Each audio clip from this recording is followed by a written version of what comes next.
Hello there, everybody. This is Mel Allen.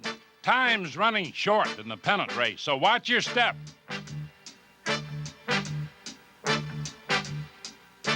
The Pirates keep their footing and hang on by a thread. The Angels push hard with no fear of falling. The Reds run true on a pennant track. The Royals lose ground, but not their composure. The Orioles tie up all would-be assailants. And the Expos stand tough. Don't give an inch.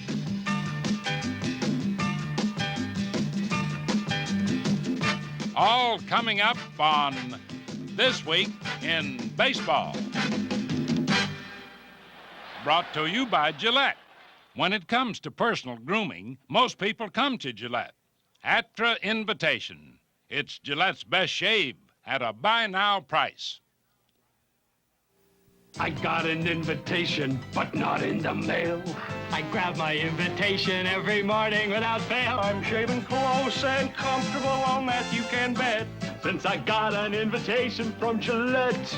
Now, for a limited time only, get the special edition Atra Invitation for less than $1.50. The same pivoting head and face-hugging action that made Atra Gillette's best shave. At a buy-now price. Atra Invitation from Gillette. You know, trying to run a Major League Baseball club isn't all fun and games. The pressure's always on. And for guys like us, there's no off-season. So when you wheel and deal as much as we do, you can't afford to get filled up. That's why we drink light beer from Miller. It's got a third less calories than their regular beer, and it tastes great, too. How about that trade? How about throwing in Bud Harrelson? Let's see, Bud Harrelson, Gates Brown, and Mudcat Grant. Right, with 2 Blue Powells and a Ferris Payne. Light beer from Miller. Everything you always wanted in a beer, and less. I want a Frank Malzone.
National League East. The New York Mets were selling pennants at Shea Stadium while the Pittsburgh Pirates were out to win one. But the way the two teams battled during the 3-game series in New York, it was hard to separate first from last, contender from spoiler.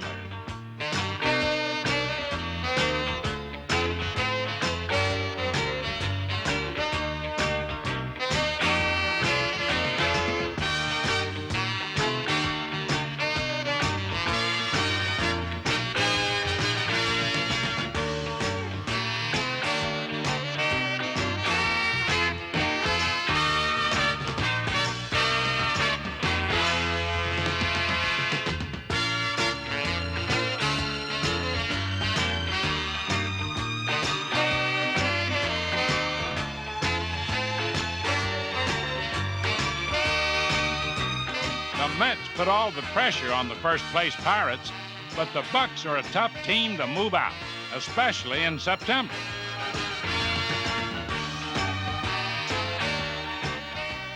Right now we're playing the kind of baseball that's contagious to winners, and we feel like if we can get some ball games here, we can win some close ones here, we can take it all the way. Dave Parker likes them close and tight.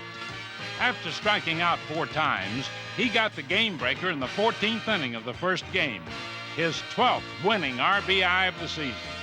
But extra inning affairs are nothing new to Ed Kranepool and the Mets. Steady Eddie cracked a 2-run homer the next day, which helped set up extra innings again. 15 innings this time, and the Mets won 3-2. In the final game, Chuck Tanner's crew entered the 8th inning trailing 4-2.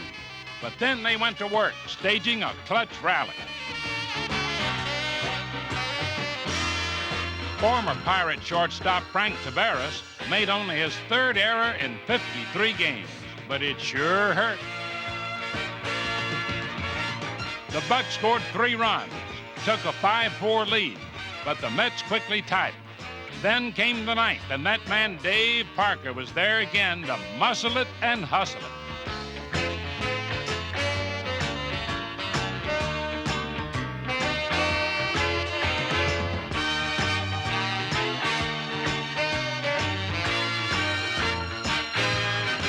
And veteran Willie Stargell brought him home.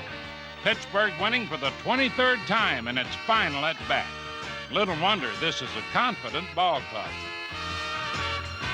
We played good, consistent baseball the latter part of the season, and that's been the history of the Pirates. And if we can put a little more ground between us and our opponents, I think that we'll win it easily. Better not tell that to the Montreal Expos. They were in St. Louis to help honor the Cardinals' great Lou Brock. About 50,000 Redbird fans were there to pay tribute on Lou Brock Day, and Lou didn't let them down. His 934th career stolen base. This is the 40-year-old future Hall of Famer's final season, but he's hitting .315 and currently ranks 12th on the all-time base hit list. You know, with a season like that, it's no surprise the Cards are a long-shot pennant contender.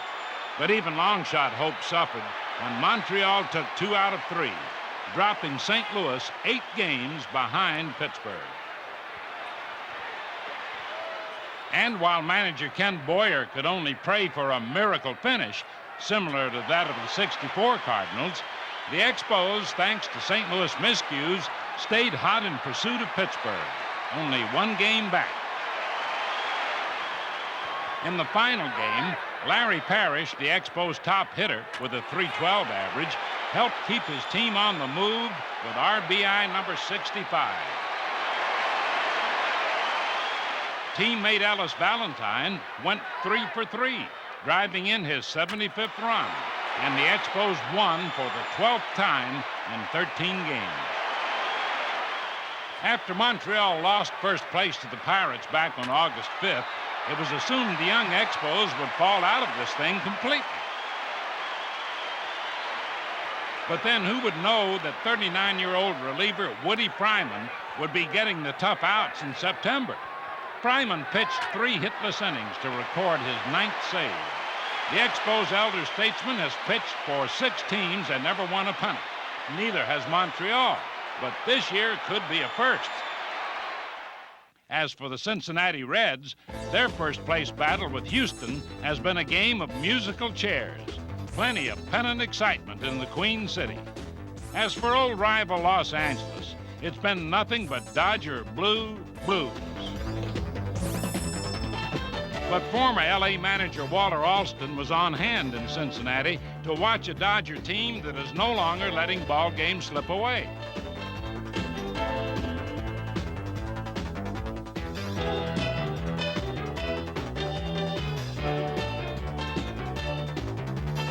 Running into last year's champs, who were 30-17 since the All-Star break, didn't help Cincinnati's cause. Davey Lopes has done his duty for the Dodgers with 28 homers. Only 2 second basemen have ever hit more. Lopes also had 28 straight steals, 10 short of his own major league record.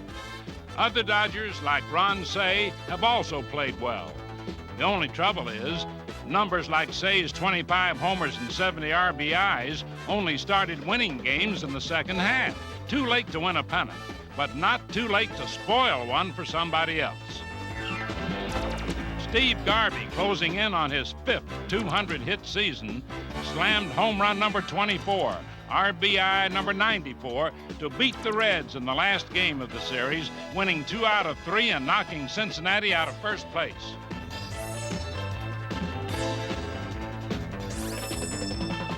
But these Reds have been down so many times this year, only to surge right back up by playing a complete game of baseball.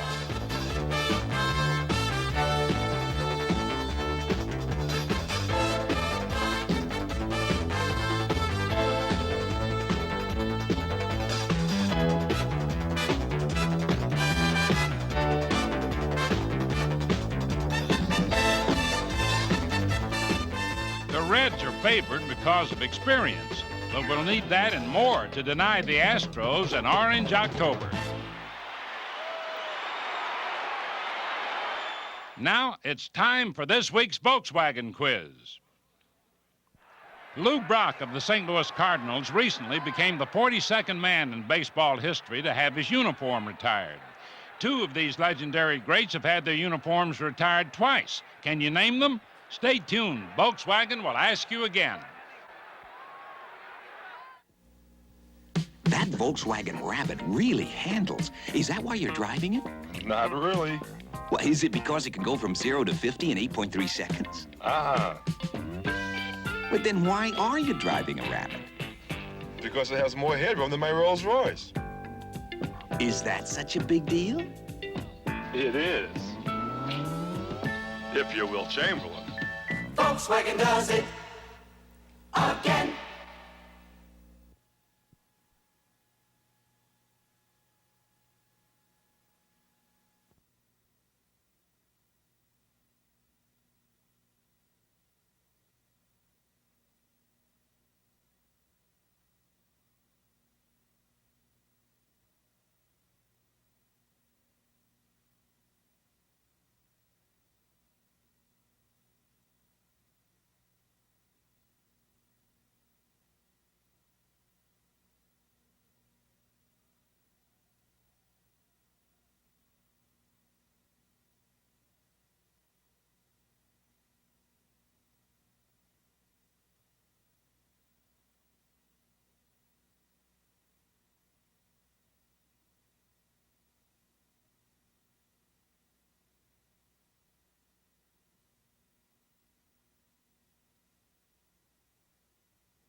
American League West.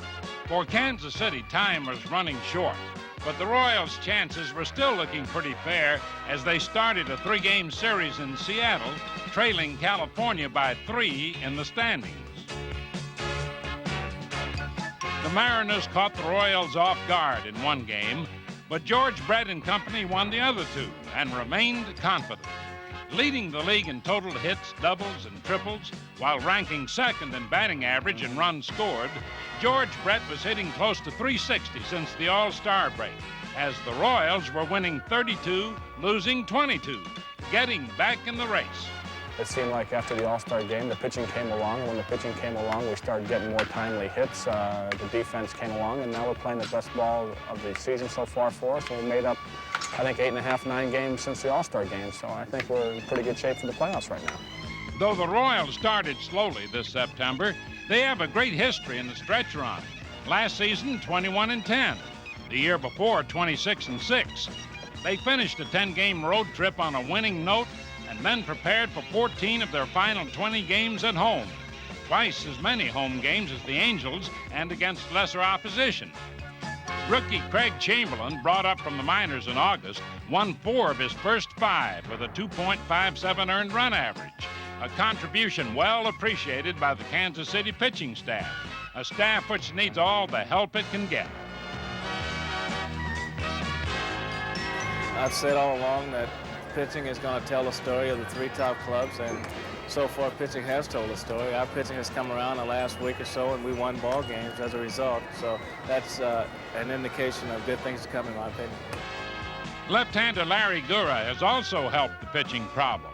After a dismal 1-5 start, Gura reversed himself to go 10-5, lifting his overall record to 11 wins, 10 losses. All this would have had Kansas City sitting pretty were it not for the fact that the California Angels won 9 out of 10 for manager Jim Fregosi after losing first place to the Royals. With their heavily disabled pitching staff showing signs of coming back, or at least showing up, the Angels swept George Bamberger's Milwaukee Brewers, who fell 12.5 games behind Baltimore.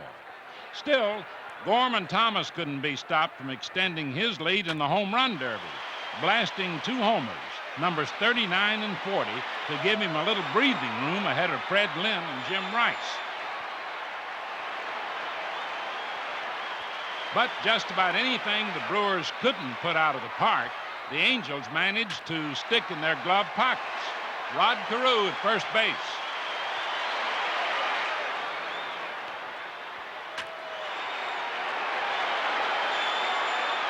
Bob Clark in left field.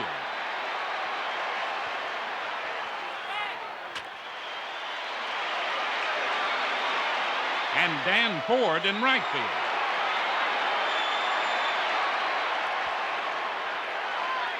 Ford also kept them applauding with his bat.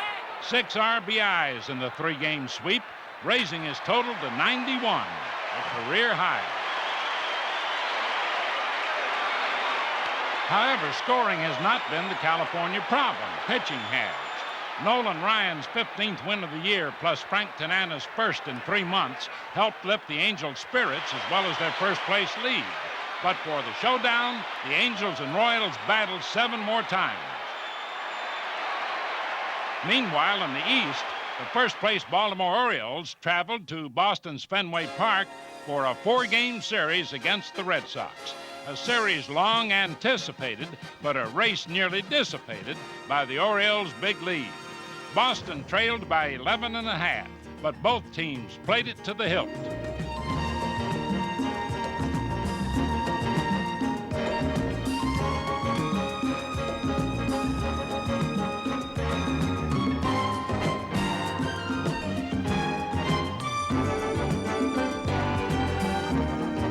Gary Renicky belted a game-winning homer in Baltimore's opening 2-1 victory, then later crashed number 25 in a 16-4 romp. The Birds' 3rd straight win at Fenway, 8th straight overall. That added a couple of wrinkles to the brow of Don Zimmer and another twinkle to the eye of Earl Weaver, who kept talking about power and pitching. Mike Flanagan led the pitching, his 21st win tops in the majors, backed by the Birds' good defense.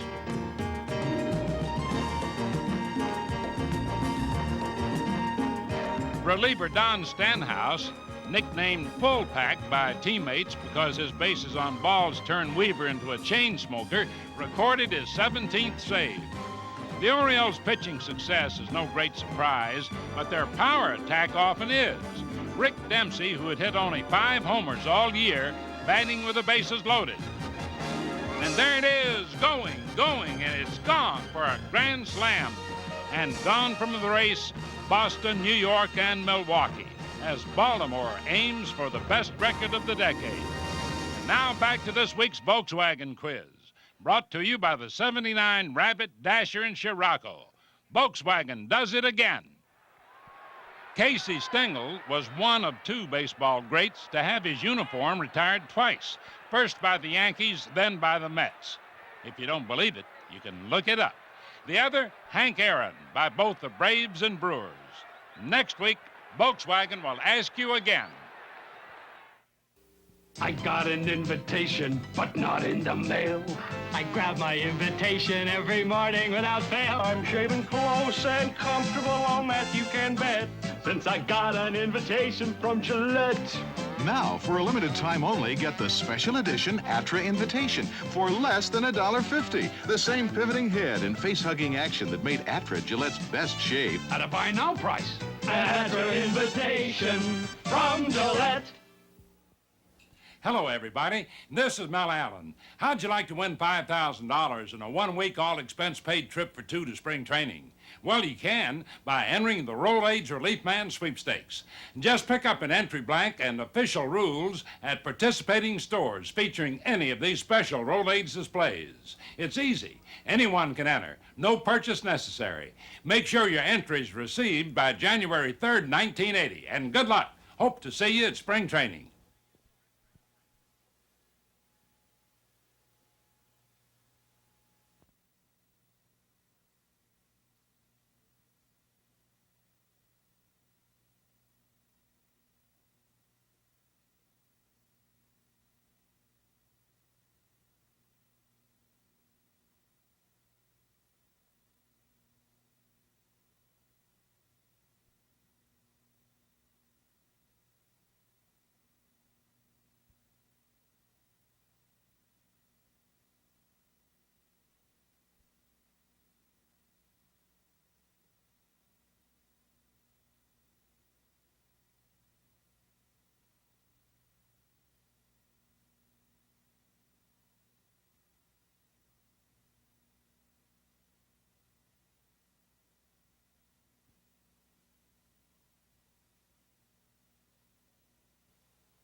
Hey there, cousin. Have they barred announcers in the press box? Well, no, man. He just wants a little freedom from the camera. You know, some folks could use a little more of that. Had enough? Well, you'd figure the best place to hide is in the dugout. Tain't necessarily so.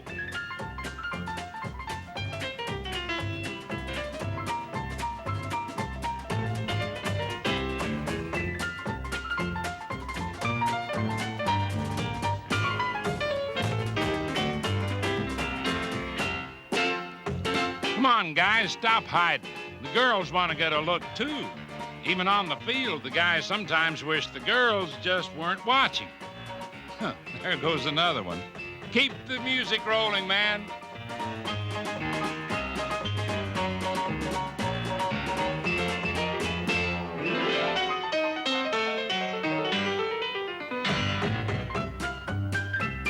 Truth is, there's no place to hide on the ball field.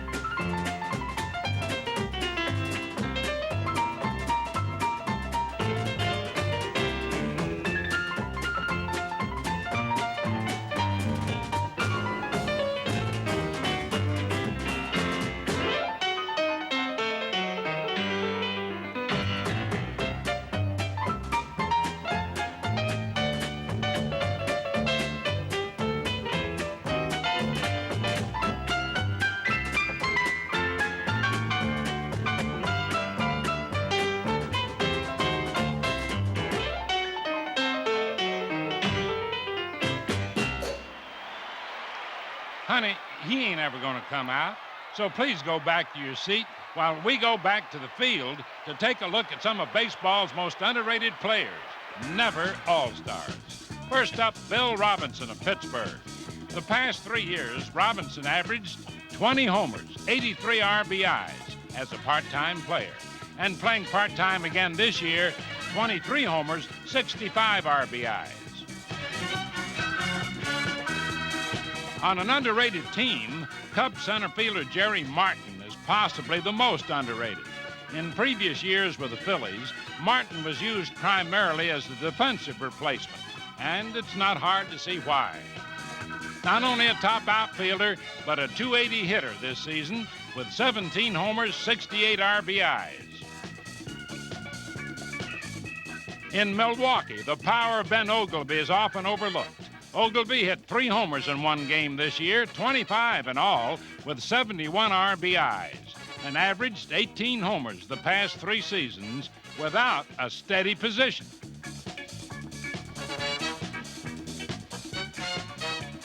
Also underrated, San Francisco first baseman Mike Ivey, struggling to win a job this year despite hitting .308 last season. He's starting now and hitting over .300 again with 23 homers, 81 RBIs. In Baltimore, third baseman Doug DeCinces had no easy time filling the shoes of Brooks Robinson. But last year he came into his own not only with the glove, but batted .286, 28 homers, 80 RBIs. Out with a back injury part of this season, DeCinces has still cracked 13 homers, 3 of them grand slams. And how about first baseman Lamar Johnson of the Chicago White Sox? Not many know that Johnson has a .291 lifetime batting average. This year he's batting in the .290s again with 12 homers, 68 RBIs.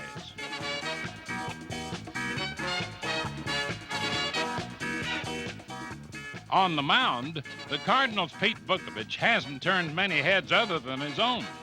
Well, such behavior may be a little odd, but his pitching's right on.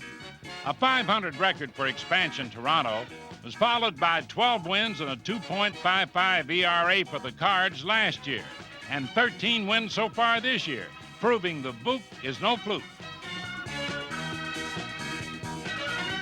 Neither is Baltimore's Scott McGregor, whom the Yankees traded away. After winning 15 games last season, the crafty southpaw has walked only 20 batters this year and has won 8 of 10 since the All-Star game. Not bad for a guy out 2 months with a sore elbow. So how about an overdue round of applause for this group of underrated but talented ball players? Often overrated, a manager's responsibility for his team's poor play. The Giants were losing, so Joe Altobelli, last season's manager of the year, was replaced by Dave Bristol, who also has stomped down this same trail himself. Finally, this week's Gillette Special. And special is the word for Boston's 40-year-old Carl Yastrzemski. After the Orioles had chilled the pennant fever in Fenway Park, Yaz brought the temperature right back up with 3,000 hit fever as the fans watched him chase one of baseball's grandest milestones, 3,000 career hits, and with 400 career homers, a combination unique in American League history, achieved in the National League by Stan Musial, Willie Mays, and Henry Aaron. Presenting the trophy, Sam Shell, president of Gillette Safety Razor Division. Congratulations, Yaz. See you next week, folks, on This Week in Baseball. Here's a reminder, it's English leather or nothing at all.